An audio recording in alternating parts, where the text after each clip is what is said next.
start. Hello friends, welcome you all in Applied Science Chemistry lecture series. In previous lecture, we have started ultimate analysis of coal.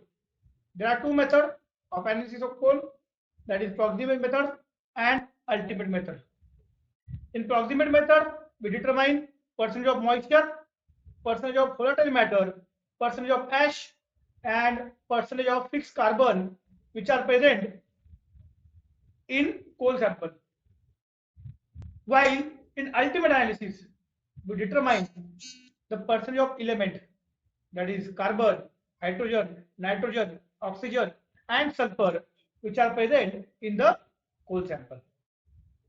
So how to determine the percentage of carbon and hydrogen, that part we have covered in previous lecture. With the help of this diagram, we discussed about the analysis of carbon and hydrogen present in the coal. In today's lecture, we will discuss about analysis of percentage of nitrogen present in the coal. In determination of percentage of nitrogen, we carry out the process that is known as Geldahl method.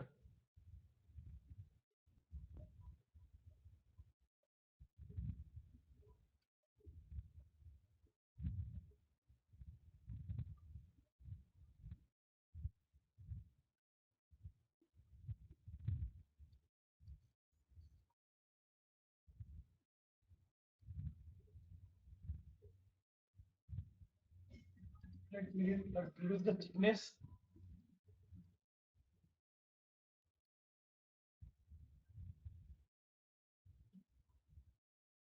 Geldahl's method. By using Geldahl method, we will determine the percentage of nitrogen present in the whole sample.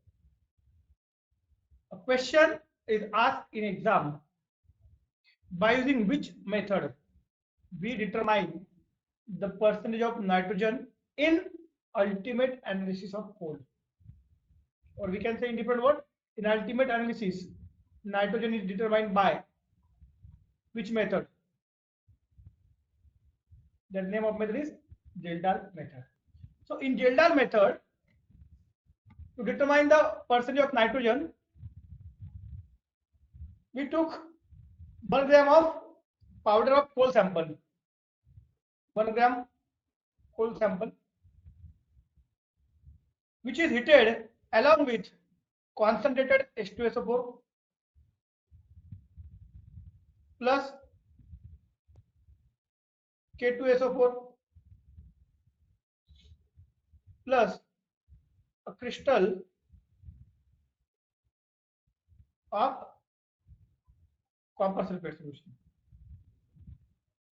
That means 1 gram of coal sample is heated along with concentrated H2SO4, K2SO4, crystal of copper sulfate solution in Geldahl flask till the evolution of till that solution become clear. आपण काय करतोय, त्याला heat करतोय किती वेळापर्यंत, जोपर्यंत आपलं solution जे आहे ते सोल्युशन कसं होत नाही, क्लिअर सोल्युशन मिळत नाही.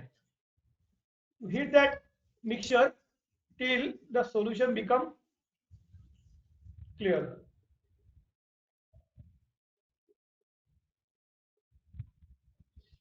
When this process is carried out, that is 1 gram of coal sample heated with concentrated H2SO4, K2SO4 and crystal of copper sulfate, we get the clear solution.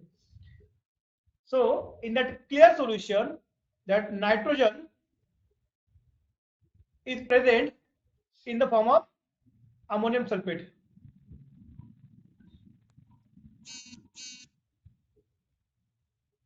Nitrogen is present in the form of ammonium sulfate. That ammonium sulfate solution is boiled with 50% NaOH.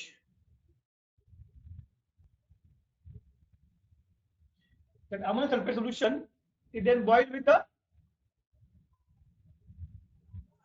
50% NaOH. Then in that process, ammonia is evolved in the form of gas. Ammonia is evolved in the form of gas. That is called as ammonia is distilled out. त्यात काय होतं, ammonia release होतोय. आणि तो जो काही ammonia release होतोय, that ammonia which is released, that ammonia is absorbed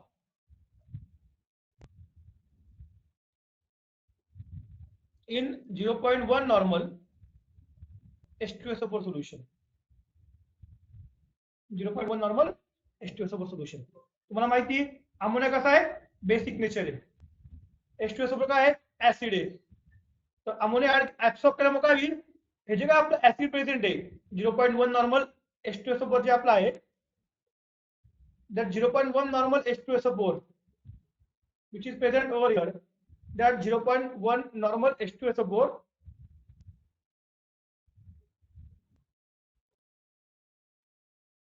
is the acid and NH3 is the base. When that base is absorbed, the acid base neutralizes, and because of that, the concentration of acid is changed. That is mostly decrease.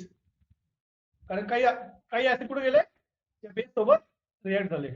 मग सुरुवातीला concentration किती होतं, आणि नंतर at the end of process concentration किती कमी झालं ते आपण मेजर करतो bye knowing the difference between two concentration of H2SO4. we can determine the percentage of ammonia present in the solution. तर अशा पद्धतीने आपण काय करतोय, पर्सेंट ऑफ नायट्रोजन काढतोय. तर फॉर्म्युला काय आहे, percent of nitrogen equal to volume of acid use into that normality of acid, इथे 0.1 नॉर्मल आहे, into 1.4 upon weight of coal taken into 100. अशा पद्धतीने आपण काय करतोय,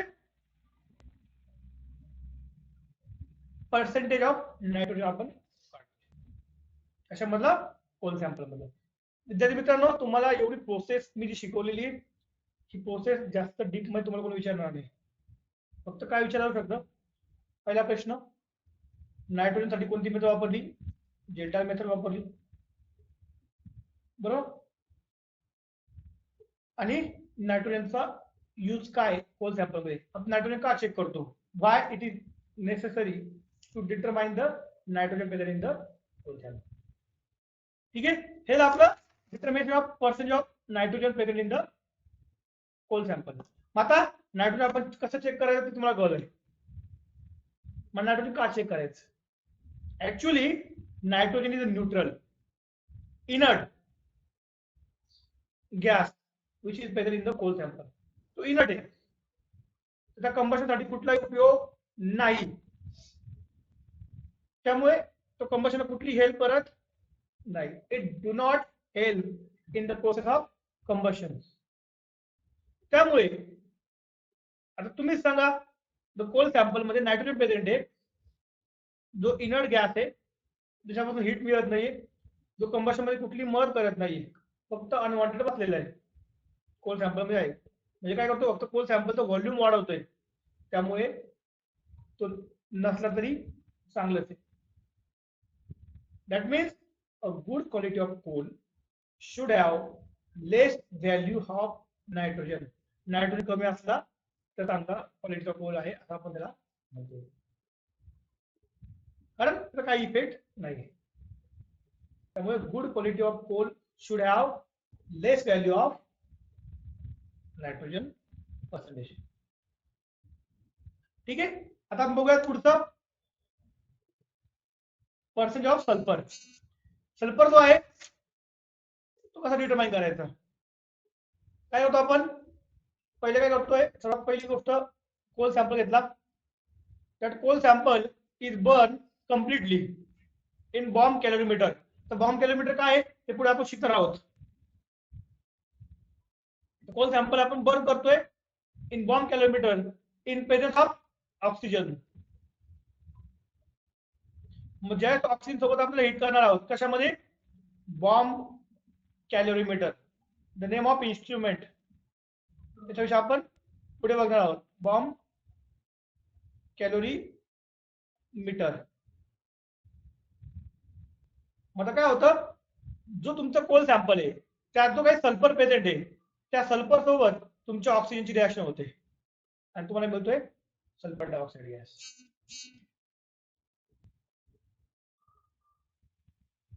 तुम्हाला मिळतोय sulphuric acid, that is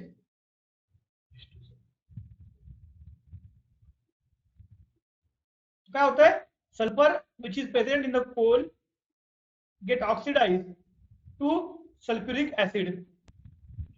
The sulfuric acid is then treated with barium chloride. इथे काय ऑक्सिजनच्या प्रेझेन्स मध्ये त्याची रिएक्शन होऊन तुम्हाला वॉटरचा पण इन्व्हॉल्वमेंट असणार आहे, वॉटर पण ऍड होतो आणि तुम्हाला मिळतोय सल्फ्युरिक ऍसिड. कारण तुम्ही म्हणा सर एकच काय रिएक्शन तुम्ही बॅलन्स केली, S+O2 इथले कोण आला. इथे काय होतं, इन करंट ऑफ ऑक्सिजन म्हणजे ऑक्सिजन प्रेझेन्स मध्ये तिथे वॉटर बार असेल तर तो वॉटर सोबत ऑक्सिजन सोबत रिॲक्ट करून त्यातनं ऍट द एंड काय मिळतो तुम्हाला, सल्फ्युरिक ऍसिड मिळतोय. जो तुमच्या कोल मध्ये सल्फर प्रेझेंट आहे त्याच्यापासून तुम्हाला काय मिळते, सल्फ्युरिक ऍसिड. आणि जे सल्फ्युरिक ऍसिड तुम्हाला मिळाले, त्या sulphuric acid then treated with barium chloride solution which then react with barium chloride to give barium sulfate precipitate. तुला काय मिळतोय, बेरियम सल्फेटचा प्रेसिपिटेट मिळाला आहे. मग त्यात एक फॉर्म्युला आहे, percentage of amount of sulphur that is equal to 33 म्हणजे काय, 32 that is atomic weight of sulfur upon atomic weight of barium sulfate, that is 233 into mass of barium sulfate upon weight of coal sample आणि percentage म्हणून 100. हा formula वापरला तुम्हाला काय मिळते, percentage of sulphur present in coal. विद्यार्थी मित्रांनो, मला फक्त प्रोसेस माहिती असली पाहिजे म्हणून मी सांगतोय की प्रोसेस तुम्हाला डिटेल कोणी विचारणार नाहीये किंवा कुठला फॉर्म्युला कोणता वापरलाय हे विचारायची शक्यता तुम्हाला कमी. याच्यावरती फार प्रश्न काय विचारला जाईल, सल्फरचा उपयोग काय, नायट्रोजनचा उपयोग काय, कार्बनचा उपयोग काय, हायड्रोजनचा यूज काय कोल सॅम्पल मध्ये, असा तुम्हाला प्रश्न एक्झाम मध्ये विचारला जाऊ शकतो. ठीक आहे. So by this method we can determine the sulphur present in the coal sample. मग आता आपल्याला सल्फर कसा डिटरमाइन करायचा ही मेथड समजली. आता आपण बघूया की सल्फरचे फायदे का तो चेक करायचा आहे. सल्फर जो आहे तो तुमच्या कोल सॅम्पल मध्ये असेल, that sulphur increase the calorific value of coal. तुमच्या कोल सॅम्पलची कॅलोरिफिक व्हॅल्यू तो वाढवतोय. It increase the calorific value of coal, म्हणजे हीट त्याच्यातून मिळते. परंतु हा जो सल्फर आहे तो तुमच्या ज्या मेटलच्या कॉन्टॅक्ट आल्यामुळे मेटलचं करोजन खूप रॅपिडली होतं. It produces corrosion to large extent because of production of sulphur dioxide और sulphur trioxide gas which is harmful, which leads to corrosion, which increase the rate of corrosion. corrosion मुळे काय होईल, तर तुमचं काही जे काही मशीनचे पार्ट असतील जे तुम्ही फ्युएलचं कंबशन करताय त्याचं corrosion खूप जास्त प्रमाणात होतं जर सल्फर तिथे प्रेझेंट असेल तर. आणि जर तो सल्फर तुमच्या आयर्न म्हणजे मशीन लोखंडाचं मशीन असेल समजा, जिथे तुम्ही फ्युएलची हिटिंग करताय, at high temperature, if the sulfur is absorbed by iron, जर त्या आयर्नने सल्फर ऍब्सॉर्ब केला तुमचं जे आयर्न आहे म्हणजे मशीनचे जे पार्ट आहे ते काय होणार आहे, ब्रिटल होतील, सहजपणे ते तुटणार आहे, ठिसूळ होणार आहे. Small percentage of iron, sorry, small percentage of sulphur is harmful when it is absorb in sulphur. जर तुमचं when it is absorb in iron, sorry, small percentage of sulphur is harmful when it is absorb in iron sample. म्हणजे लोखंडामध्ये जर तुम्ही sulphur absorb केलं गेलं तर ते sulphur काय करते, तुमच्या लोखंडाला काय करते, ब्रिटल करते, ठिसूळ बनते. That sulphur make the iron brittle. तर ते काय करणार आहे, ब्रिटल करते. त्यामुळे सल्फर आपण तिथे डिटरमाइन करणं गरजेचं आहे. मग जरी सल्फर कॅलोरिफिक व्हॅल्यू वाढत असला तरी सुद्धा, even though sulphur increase the calorific value of coal, it should be less because it is harmful. It increase the rate of corrosion to large extent. It spoils the iron surface by making it brittle. So therefore, even though sulfur is useful, it increases the calorific value, but still the sulfur percentage in coal should be less. म्हणजे काय, जरी तो कामाचा आहे, जरी त्याच्यापासून आपल्याला heat मिळते, तरी सुद्धा सल्फर मुळे करोजन जास्त होते, म्हणून सल्फर कसा पाहिजे, कमीच पाहिजे आपल्या कोळशात. ठीक आहे, समजते how we determine the sulphur and what is the importance of that. Next, determine the percentage of oxygen. आता ऑक्सिजनचं पर्सेंटेज आपण कसं चेक करतोय, तर ऑक्सिजनचं पर्सेंटेज चेक करण्यासाठी आपण कुठलीही डायरेक्ट मेथड वापरत नाहीये, तर आपण by using indirect method, we can determine the percentage of oxygen in coal sample. म्हणजे कसं करायचं बघा, 100 minus percentage of carbon plus percentage of 100 minus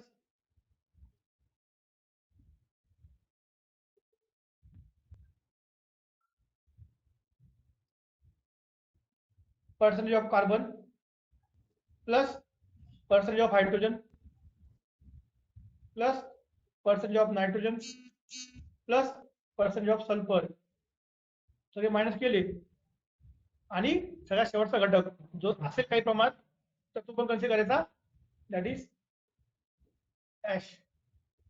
सगळे जे ऍडिशन करून 100 म्हणून वजा केलं किंवा काय मिळते, percentage of oxygen in coal sample.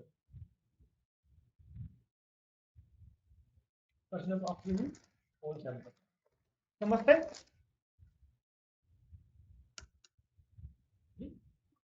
Percentage of oxygen in coal sample. आता हा ऑक्सिजन काय करतोय, जर ऑक्सिजन असेल प्रेझेंट तुमच्या कोल सॅम्पल मध्ये जास्त, तर ऑक्सिजन काय करणार, तुमचा जो हायड्रोजन आहे त्याच्यासोबत तो कंबाईन करून त्यापासून काय फॉर्म बनणार, वॉटर फॉर्म करेल. That means moisture. मॉइश्चर वाढलं म्हणजे काय होणार आहे, it reduce calorific value.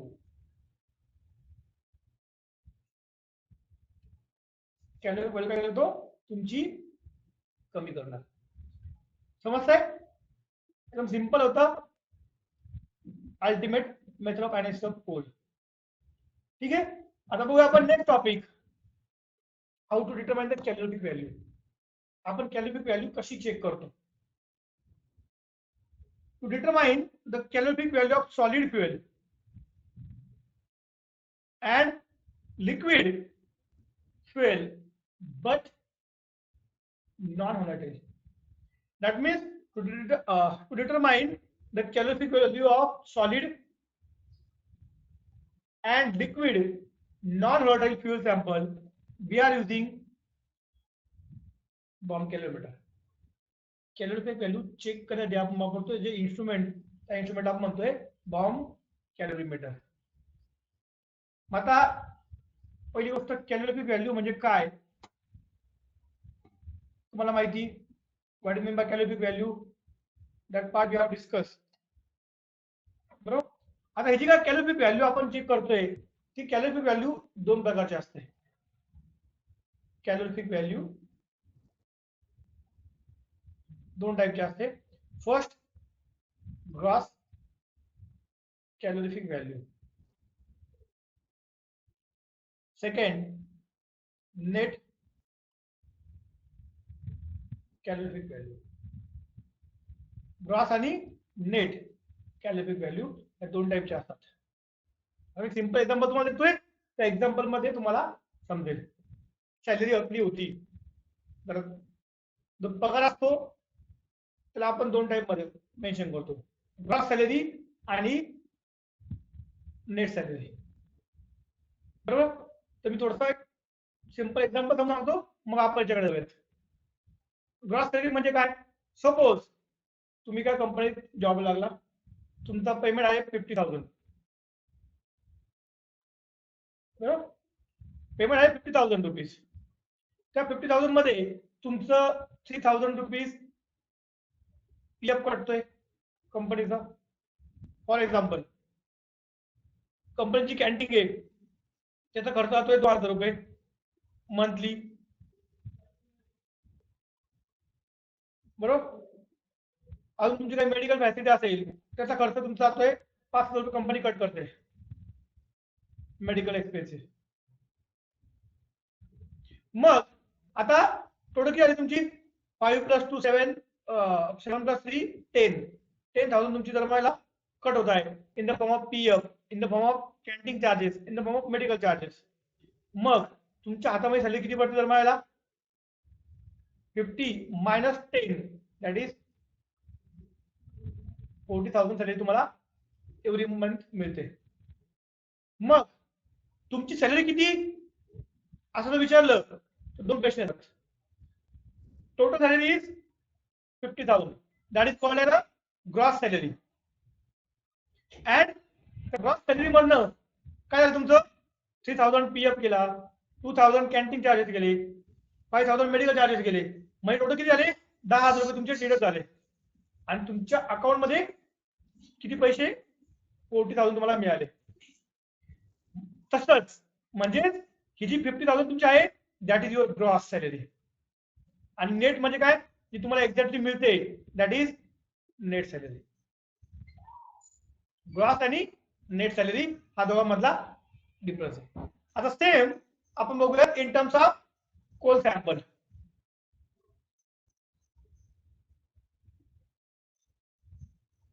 Suppose तुम्ही एक कोल सॅम्पल घेतलं, त्याला हिट केलं,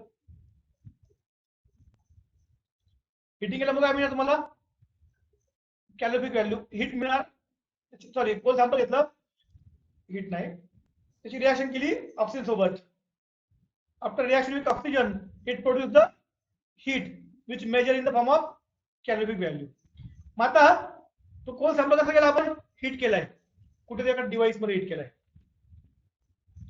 हिट केल्यानंतर काय होतंय, त्या कोल सॅम्पल पासून जेवढी हिट मिळालेली त्यातली काही हिट कोण यूज करणार आहे, जे तुमचं डिव्हाइस आहे त्या डिव्हाइस मध्ये पण तुमची काही प्रमाणात हिट ऍब्सॉर्ब झालेली असेल, तो काही हिट तुमची काय करणार आहे, कमी करणार आहे. मग तुम्ही काय केलं, तुम्हाला हिट तर पूर्ण पाहिजे, मग कोल पासून मिळालेली हिट प्लस तुम्ही काय केलं, वेट केलं, जे काही तुमचं डिव्हाइस होतं ज्यात तुम्ही हिटिंग कॅरी आउट केली, ते डिव्हाइस पण तुम्ही पूर्णपणे कूल होईपर्यंत वाट बघितली. त्याने जेवढी हिट मिळाली, कूल झालं म्हणजे काय, त्याने हिट काय केली, लॉस केली, ती पण तुम्ही काय केली, कलेक्ट केली. प्लस कोल सॅम्पलची हिट, दोघांची आड तुम्हाला मिळाली तुमची gross, total gross calorific value. म्हणजे काय, ग्रॉस कॅलोरिफिक व्हॅल्यू म्हणजे काय, it is a higher value when that product of combustion, ज्या तुम्ही हिट करता एखादा प्रोडक्ट तुम्हाला मिळतो हिटिंग नंतर, that product of combustion is allowed to cool up to room temperature. तुम्हाला एक दुसरं एक्झाम्पल देतो बघा. समजा तुम्ही कोळसा घेतला, किंवा वूड सॅम्पल घेतलं, लाकूड घेतलं, साधं सिंपल करायचं एक्झाम्पल देतो तुम्हाला. वूड सॅम्पल घेतलं, लाकूड, ते तुम्ही जाळलं, बरोबर. शेवटी तुम्हाला काय मिळते, जर तुम्ही मॉइस्ट राख म्हणता, in English we call it as a ash. तुम्हाला राख मिळाली. आपण बऱ्याच बघतो चुलीवर स्वयंपाक करता घरात ग्रामीण भागात, की राख कशी असते, गरम असते. मग आपल्याला स्वयंपाक घालायचा आपण करतोय, राख पूर्ण थंड होईपर्यंत वाट बघत नाही, आपलं डिव्हाइस काढून देतोय. म्हणजे काही प्रमाणात हीट कोणी यूज केली, जी तुमची राख जी आहे ती गरम आहे, त्यात पण काही प्रमाणात हीट आहे, त्यात पण काही कॅलरीज आहेत, त्या आपण यूज केल्या नाही. पण आपण जर पूर्णपणे थोडा स्वयंपाक केला, असं वाटलं आपली भाजी आपली गरम व्हायला आली, आपण जर ती गॅस किंवा चूल असेल ती आपण विझवली, आणि जी काही राख असेल, तर राख काय होते, ती पण काही प्रमाणात त्याला हीट साठा करत असते. कधीपर्यंत, जोपर्यंत ती ऍश रूम टेम्परेचरला येत नाही तोपर्यंत त्याच्यापासून काय मिळणार आपल्याला, हीट मिळत जाणार. म्हणजे आपण काय केलं, वूड सॅम्पलला हीट करून हीट मिळाली, ती पण एक घेतली, प्लस ऍश सॅम्पलला आपण रूम टेम्परेचरला कूल केलं, म्हणजे काय केलं, ऍश पासून पण काय आपण हीट घेतली. That total heat is called as gross heat. In short, that coal sample is heated. After heating, that product of combustion, that is ash, is allowed to cool up to room temperature. तो room temperature पर्यंत आपण काय केलं, cool केलं, आपल्याला जी heat मिळाली ती gross. आणि नेट म्हणजे काय, हिटिंग केल्यावर करायची, पण जो काय प्रोडक्ट मिळाला आपल्याला, तो प्रोडक्ट आपण रूम टेम्परेचर पर्यंत कूल करायचा नाही. एकदा प्रोडक्ट मिळाला, संपला. प्रोडक्ट मिळाला, किती हीट मिळाली, ती हीट आपण घेतली, तेवढी आपण यूज केली. म्हणजे त्या प्रोडक्टनी काय प्रमाणात हीट युटिलाइज केली, ती कशी असणार आहे, मायनस होईल. तो काय म्हणतोय, ऍशची हीट मी एक्झाम्पल सांगतोय, ती मायनस होते.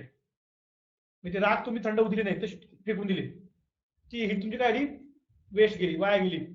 म्हणजे तुमची total heat minus that will give net calorific. That means net calorific value means that amount of heat obtained when that product is heated, but that product is not cool up to room temperature. That product will take away some heat along with them. आपण बघितलं, कोळसा आहे, काय heat त्याच्यासोबत तो घेऊन जातोय, त्यामुळे काय तुमची हीट लॉस होते. That is called as a net calorific value. ठीक आहे. आता ही कॅलोरिफिक व्हॅल्यू आपण चेक करतोय बाय युझिंग बॉम्ब कॅलोरीमीटर. कशी आपण ते बघूयात. आता हे बॉम्ब कॅलोरीमीटर म्हणजे एक डिव्हाइस आहे. तुम्ही बघितलं तर असं वाटतं खूप कॉम्प्लिकेटेड स्ट्रक्चर दिसतंय, खूप अवघड वाटतंय. एकदा समजून घेतलं तर काहीच अवघड नाही. बघा, ही डायग्राम तुम्हाला मी एक्सप्लेन करतोय, कशा पद्धतीने इन्स्ट्रुमेंटचा सेटअप आहे ते आपण पहिले समजून घेऊया. सर्वात पहिले हा जो आपला डिव्हाइस आहे,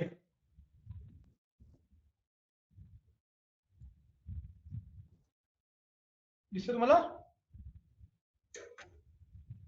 that device that is called as a bomb. तो स्टीलचा असतो, आपण स्टील बॉम्ब, इथे नाव दिले तुम्हाला बघा, स्टील बॉम्ब. ठीक आहे, कळतंय, हा पूर्ण डिव्हाइस आहे, तो आहे स्टील बॉम्ब. आता इथे काय आहे, दोन इलेक्ट्रोड आहे, इलेक्ट्रोड फर्स्ट अँड सेकंड, दोन इलेक्ट्रोड आहे. एका इलेक्ट्रोडला काय केलंय, इथे आपण एक क्रुसिबल ठेवलेला आहे, क्रुसिबल. डायग्राम असं दिलेलं आहे. बरंच काय होतं की हा जो इलेक्ट्रोड आहे त्याला जे स्टँड लावलं असतं, स्टँड आपलं क्रुसिबल असतं असं, किंवा एक तिथं सेपरेट जागा असेल तिथं आपलं काय ठेवलं आपण, क्रुसिबल ठेवलेलं आहे. क्रुसिबलचा उपयोग काय आहे, या क्रुसिबल मध्ये आपला कोल सॅम्पल आहे, ज्याची आपलं काय करायचंय, कॅलोरी व्हॅल्यू चेक करायची. कळते, अशा पद्धतीने अरेंजमेंट असते. इथं कसं आहे बघा, हा आपला इलेक्ट्रोड, दोन्ही वायर कनेक्ट केले, इथं आपला हा क्रुसिबल आहे, दिस इज क्रुसिबल.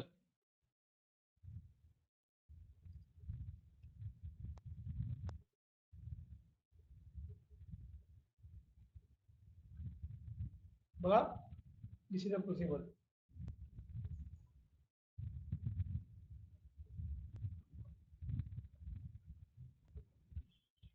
या क्रुसिबल मध्ये काय प्रेझेंट आहे, इथे तुमचा कोल सॅम्पल आहे, कोल सॅम्पल जो इथं मी मेन्शन केलाय by word sample, coal sample आहे ज्याची मला कॅलोरी व्हॅल्यू काढायची. आणि इथे काही इलेक्ट्रोडचे जे आहेत ते पूर्णपणे या कोल सॅम्पल मध्ये आपण डीप केलेले बघा, तुम्हाला दिसतंय इथे इलेक्ट्रोड पूर्णपणे त्या कोल सॅम्पल मध्ये डीप केलेले आणि ते आपण थ्रू एक्सटर्नल सर्किट कुठेतरी वायरने आपण त्याला कनेक्ट केलेले टू द बॅटरी सोर्स. इथं आपण कनेक्ट करणार त्याला बॅटरी सोर्सला, connect it to the source of battery. काय आपण बॅटरीला कनेक्ट केलेले. आता इथे तुम्हाला काय ते ऑक्सिजनचा एक इनलेट आहे, इथं आपण ऑक्सिजन सप्लाय करतोय, ऑक्सिजन सप्लाय करतोय, O2 सप्लाय करतोय, वी आर सप्लाय ऑक्सिजन, बरोबर. हा ऑक्सिजन काय करतोय, आपल्या कोल सॅम्पलला ऑक्सिजन सप्लाय केला, मग होईल coal react with oxygen. Coal म्हणजे काय, तो कार्बन जो आहे कोल सॅम्पल मधला तो ऑक्सिजन सोबत रिॲक्ट करेल आणि त्यात काय मिळणार आपल्याला, हीट मिळणार आहे जे आपल्याला मेजर करायची. आता आपण कशी मेजर करणार, हा डिव्हाइस आपण पूर्णपणे जो बॉम्ब आहे आपला, हा जो आहे बॉम्ब कॅलोमीटर स्टीलचा जो बॉम्ब आहे, त्यामध्ये काय आहे, दोन इलेक्ट्रोड आहे, मध्ये कोल सॅम्पल ठेवलंय, इथं आपण ऑक्सिजन गॅस पास करतोय, इथं आपली इलेक्ट्रिकल वायर आहे, इलेक्ट्रिकल वायर काय करणार आपल्याला करंट सप्लाय करणार आहे, बरोबर. It will supply the current.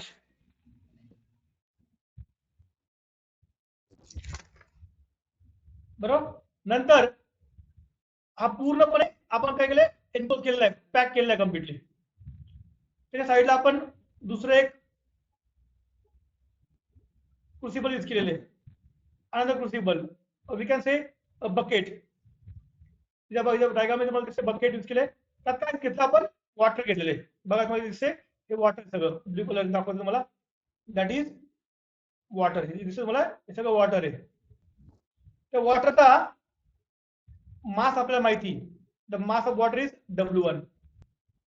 आपल्याला काय करायचंय, तर टेम्परेचर चेक करायचं आहे सुरुवातीला.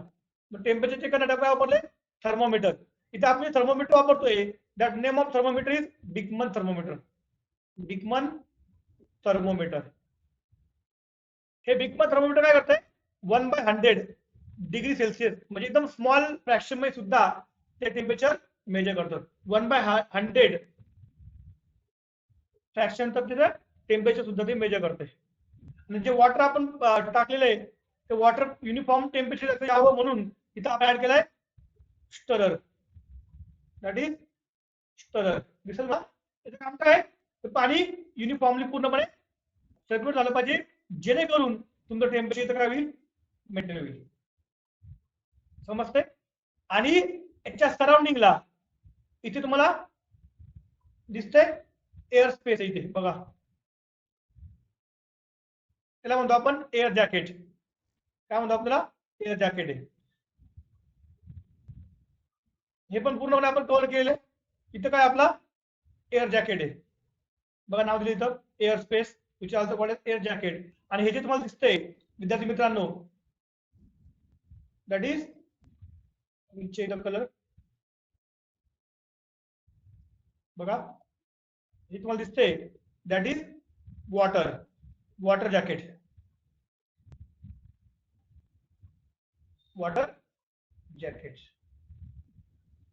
अरेंजमेंट समजली कशी, मी तो शॉर्ट रिवाइज करतोय म्हणजे आपण थांबूयात मग लगेच, बरोबर. मी अरेंजमेंट समजून सांगतोय पुन्हा एकदा, 2 मिनिट लक्ष द्या सर्वांनी. क्लिक करतो आपण, तुम्हाला पुन्हा एकदा शॉर्ट रिवाइज करते मला.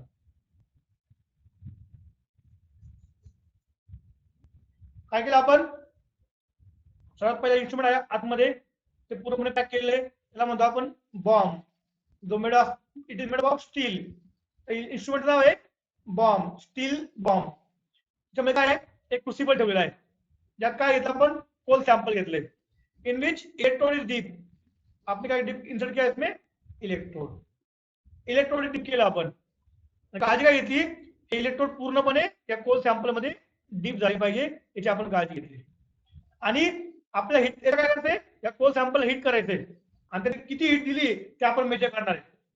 मग हीट करण्यासाठी काय पाहिजे आपल्याला, ऑक्सिजन पाहिजे, म्हणून आपण इथं काय केलंय, ऑक्सिजन पास इथनं O2 gas, O2 gas, O2 gas is pass. O2 काय करणार, या कार्बन सोबत कंबाईन करेल, ज्या तुम्ही करंट सप्लाय करायला त्यावेळेस ऍट हाय टेम्परेचर.